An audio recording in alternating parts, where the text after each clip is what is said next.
Let's move on to Liverpool, Pete. It's been a huge 10 days or so with the official signings of Mo Salah and Virgil van Dijk's new contracts. Now that Mo Salah is officially staying, what are Liverpool's biggest needs this summer? I feel like we've been kind of going into this transfer conversation a little bit blind because obviously if you lose players like Salah and Van Dijk, not only do you need to replace them, but you need to add to. There's no way to replace them with one players. But now they're here to stay. Could Liverpool maybe go for some younger attacking talent like Jamie Bino Gittins or Hugo Ekitike as a potential summer transfer? Yeah, I think they will look to restructure in that forward line. Obviously, huge news that Mo Salah has signed his new contract and he will be staying at Anfield for the next 2 seasons. I'm sure there will be plans ahead for a succession plan to Mo Salah, but I definitely think there's other areas of the team that Arne Slot needs to strengthen in. That number 9 does look like a real problem position for Liverpool. He's tried 3 different players there this season. Darwin Núñez started the season, then we had Luis Diaz playing as a number 9, and now Diego Jota seems to be getting a run in the team. I don't think any of those 3 have sort of nailed down that position or have been maybe the answer to Liverpool's striking problems as a number 9. Jamie Bino Gittins is a top player, no doubts about that. Look, he's really impressed with Borussia Dortmund, especially Champions League as well this season. He's really stepped up to the mark. He's been a bright spot for Dortmund in a difficult season. 8 goals and 5 assists, I think, for the German club. They might be forced to sell him this summer if they don't qualify for the Champions League. So I think Liverpool, as well as a host of European clubs, will be keeping tabs on his situation, ready to pounce if Dortmund are forced to sell him. I do think Chelsea are probably leading the chase for Bino Gittins. They've been tracking him for a long time now, and obviously they are in the market for a winger right now, a left-sided one as well, so he would tick a lot of boxes for Enzo Maresca's side as well. Hugo Ekitike, he could be the answer to Liverpool's number 9 issues. Had a very impressive season for Eintracht Frankfurt, scored goals, created goals as well, and he fits the identity and the profile for the type of signing that Liverpool will be after. Still only 22 years old, got huge potential to improve as well. The problem is maybe the price tag that Eintracht Frankfurt are looking for the young Frenchman. They'll be looking around 80 plus million for him. Whether that puts off Liverpool, we'll have to wait and see.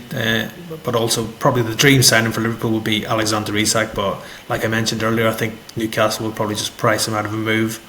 They'll be demanding well in excess of £100 million, and I just don't see Liverpool paying that, even though they are very big admirers of the Sweden international. I don't see Liverpool splashing out all that money on one player unless FSG are really going to back Arne Slot in the transfer window with huge funds to improve the squad. So yeah, I think obviously with Salah and Van Dijk staying, it's a huge boost to Arne Slot and everybody involved with Liverpool. So I think if they can bring in a number 9 who can score goals regularly alongside Salah next season, that would probably be the priority position.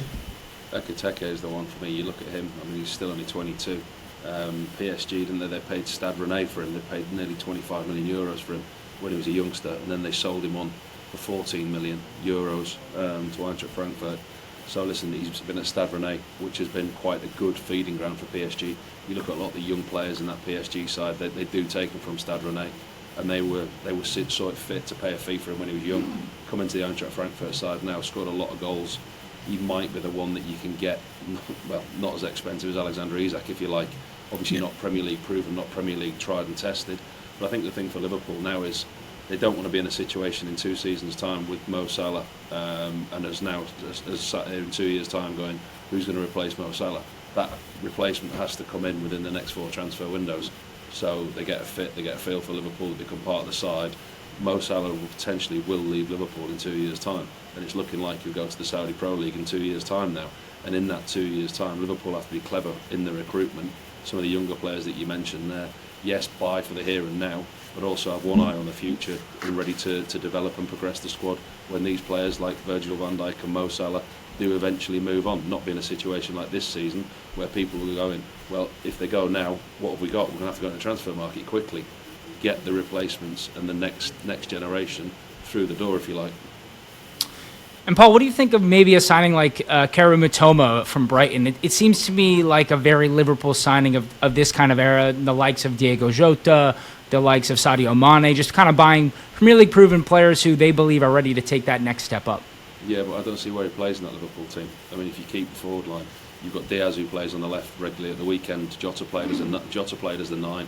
Salah played out wide on the right as he always does. Diaz played on the left. And with the left-hand side players, you've got Cody Gakpo as well.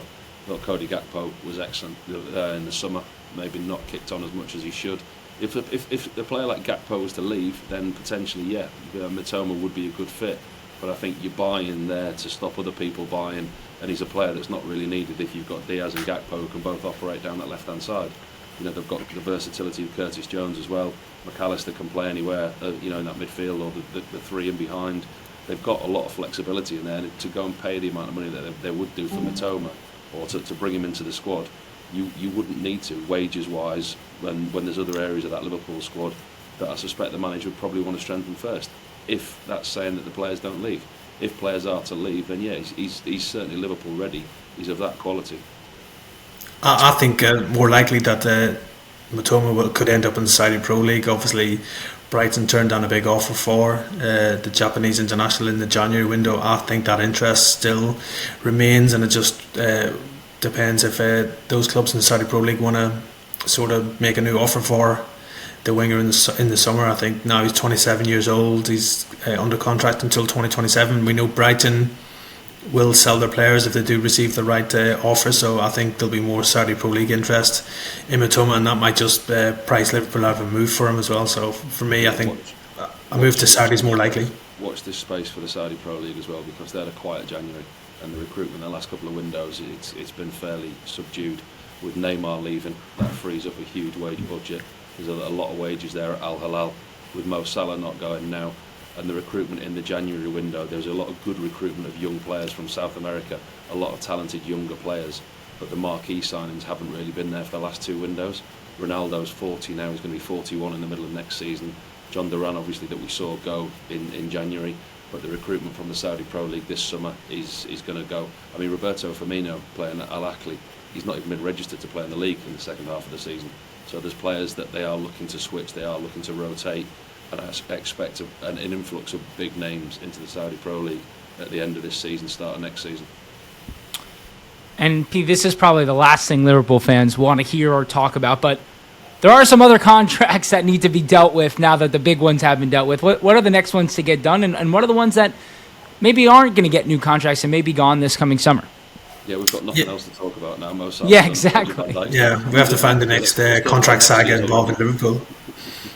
For me, it's going to be Ibrahima Konate's future. He's coming into the final year of his contract from this summer. Again, he's played a key role in Liverpool's success this season, but he admitted recently that talks were ongoing over his contract being renewed at Anfield, but there's been no successful conclusion as yet. So Liverpool won't want to risk losing the Frenchman on a free transfer next summer. That would be a huge blow to them. He is seen as the long-term mainstay in that Liverpool defence once Virgil van Dijk does finally leave Anfield or ends up hanging up his boots or whatever. But look, I think there'll be a number of clubs who will be ready to pounce for Konate if he doesn't agree a new deal at Anfield. There's a lot of talk that PSG would be interested in bringing the France international back to his homeland. I'm sure Real Madrid would be very much interested in Konate as well, so he'd be the key one. But there's also question marks around Luis Diaz, constantly linked with the move away from Anfield. There was talk of Barcelona last summer. There's talk of Barcelona could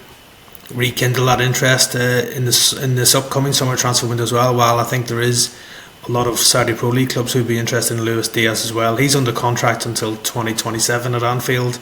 There has been talks over a new deal, but again, nothing agreed as yet, with probably Liverpool focusing all their attention on the contracts of Virgil van Dijk and Mo Salah. So he'll be another one, I think, that they need to sit down and decide what they're going to do with Luis Diaz. And similar to Diogo Jota as well, he's up in 2027. Been a few rumours that he could maybe be moved on due to his injury problems and everything else. When he's fit, Jota is an effective player for Liverpool, but I think maybe with Liverpool looking to sort of strengthen an attack with other new signings this summer, maybe Jota could be forced out as well. So I think probably they'd be the three main ones right now that the club will be looking at. And Paul, in shocking, very unexpected news, Jurgen Klopp potentially to be Real Madrid's next manager. What would Liverpool fans think of this? What do you think of this potential rumour? They don't have to think anything of it, because it's not going to happen. It's going to be Xabi Alonso. I think it's probably one of the worst kept secrets, like Trent Alexander-Arnold's going to Real Madrid. I spoke to the Spanish journalists in January or February when, like I told you, that Trent was going, and they were confident he was going, and they were also very confident that the next successor to Carlo Ancelotti would be Xabi Alonso. And there's a lot of talk in Spain now that Carlo Ancelotti is going to go after next week. They've got the Copa del Rey final next weekend, and there's a lot of reports that he's going to go after that, which then frees the opportunity for Xabi Alonso. And when Real Madrid come, and for Xabi Alonso like that, player that's got ties there, that's a good fit for Trent, because obviously he knows him at Liverpool. He worked with him as a youngster at Liverpool, spent a lot of time with him, he'll have a lot of respect for him. So people say Trent Alexander-Arnold going to Real Madrid, potentially with a new manager, will it even happen? Well, if it's a Xabi Alonso, then absolutely it will. Jurgen Klopp's got a clause in his contract, in the Red Bull contract, which allows him to become Germany manager, and that's it. So anything else carries a fee with it. But there is a release clause in his contract, so if he is approached by the Germany national team, he can become the German national team manager. But other than that, there's no other clauses that release him, and I don't think it's an issue. Listen, Real Madrid 4 points behind Barcelona in the league, not looking like they're going to win the league. After the Copa del Rey next week, I think we'll see Ancelotti move on, and I think the inevitable, like we said, Xabi Alonso takes over at the start of next season. So Liverpool fans, you don't have to worry about Jurgen Klopp yet. He's still advertising Red Bull, or potentially managing Leeds.